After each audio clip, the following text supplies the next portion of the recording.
Most of my robots have a feature I don't like. They power on with a jerk. In this video, I want to explain why and how I can fix it. Hi, I'm John, your concierge to the world of the Raspberry Pi Pico, robotics, IoT and other fun tech. This is my 3-minute summary covering the servo feedback hack. If you have time, why not take a look at the full episode? When my robot first starts up, they do a quick and violent motion. Scary, isn't it? This motion happens when the servos move to a known position. After that, things are fine. That initial jerk is caused because I don't know where the servos are, so I can't help them move slowly to a new location. I have no feedback. We hide this problem most of the time using delays in our code. So we make an assumption that the servos will have moved within a second or half a second. I've read on several blogs that adding a feedback fourth wire to a standard servo is quick and simple.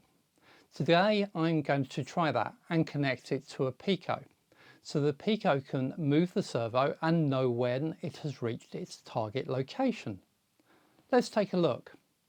Inside a servo is a motor to do the moving, a potentiometer to read its position, some gears to connect the two, plus a brain to move the servo to the left or to the right.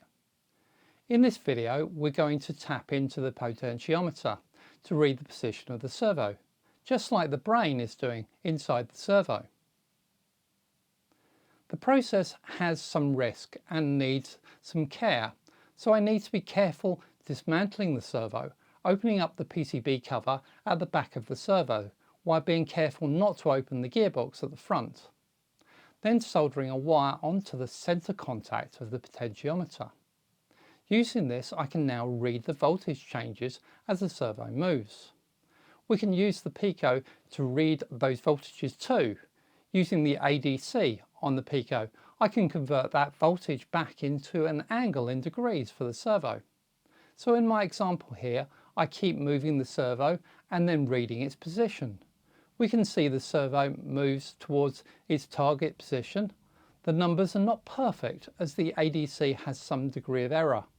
It is quite close though. What I've done today is a little bit of a hack. Opening servos and soldering on additional wires comes at some risk. For full disclosure, I killed a servo in the process. Not surprisingly with the soldering, but running the servo with the back open, the gearbox exploded on me, and I couldn't put it all back together again. So there are some risks. Fortunately, 9-gram servos are cheap.